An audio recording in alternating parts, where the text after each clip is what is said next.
Good morning, watch fans. This is a quick answer to Tennessee Mike. He's a buddy of mine who's on here on YouTube. He's got a great channel, and he asked us in the watch community question: what do watches mean to you?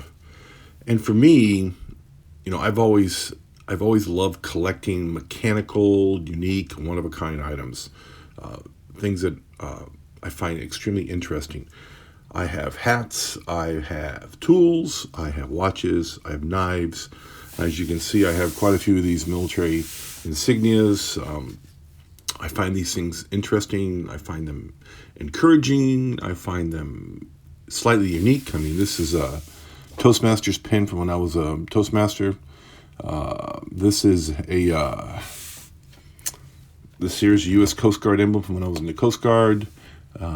This is my Air Force retirement pin. I have a few others. When I worked for the command staff at Nellis Air Force Base, and we got the F-22s, so we got F-22 pins, which are, I'm not even showing here, are they? Let me see if I can get that up there. Right there. F-22 pin right there. So yeah, these all have special meaning to me. I probably have 20 pocket knives, 5 or 6 Swiss Armies. This is a very special one to me. It's another reason why I collect things. In 1984, in spring of '84, I was fishing in Alaska and stationed on a military base with a nice little pond, and I got a very expensive lure stuck in a tree.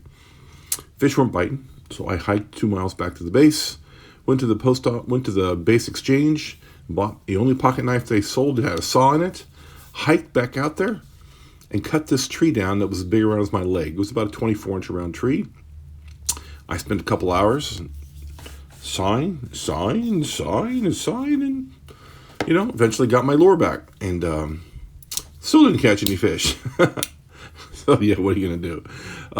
But I collect watches for a very similar reason. Because they're useful for one thing. I mean, obviously they tell time, and they're beautiful, and I admire them. I have G-Shocks that do everything. They do everything, almost everything my cell phone could do. They give me timers. They give me world time. Just very, very nice. I can set reminders throughout the day, which is really important because my memory's so poor. My cell phone has a beep because, of course, I can do voice reminders, which means I don't even have to pull the phone out, from wherever it's at. I can just say the name, "Hey Siri," and it'll do it. That's kind of cool. Watches mean a lot to me. I need that ability to focus. I need that ability to concentrate. It helps my memory tremendously, being able to actually think about something, write it down, remember it, repeat it. So I have all these notes on watches and watch bands and my dream sheet for watches and things I want to talk about and t-shirt ideas for the website. All these things are written down and discussed in my head and with other people and people online, and it really helps me to focus and look at things in a long-term manner using my short-term memory, and it's of great help to me. So when I started watches, getting serious into mechanically fixing watches 2 years ago, it was also an exercise in concentration, because concentrating when you have memory issues is very hard to do. And if you can get in there and pull the back off and adjust an escapement or regulate a watch or change a battery out, all those things are very good for your memory. And of course, I also blew some watches up pretty badly, and now I've limited myself to batteries and regulation. I don't do hand swaps and other kind of swaps anymore. I don't do that stuff anymore. Get kind of expensive. But changing batteries out for friends and neighbors, and regulating the watch. This watch, I thought I'd have to regulate. It's it's a Seiko movement, but Market Long Island watch. He must regulate himself because, man, this thing's keeping crazy good times, keeping 4 or 5 seconds a day. So I can't complain about that. No reason to open it up. If it's under 10 seconds a day, I'm not going to touch it. So, but that's what watches mean to me. Playing with the bands and switching them out. And here's what I did with this one. This is something really, really cool. I can get this thing open like a dummy.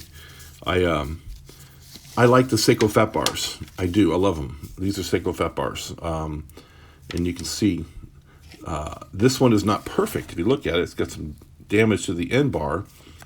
And this one didn't fit in the Long Island watch holes. So I put it in a Dremel, clamped it into the Dremel tool, turned it on high speed, used a little wooden metal file, and I filed down the end, just the very end where it connects. Got it down probably less than a fifth of a millimeter in width, wider than it was. Whatever it was, I got it down smaller than it was, and it fit. On this one, had a little bit of damage from a pullout.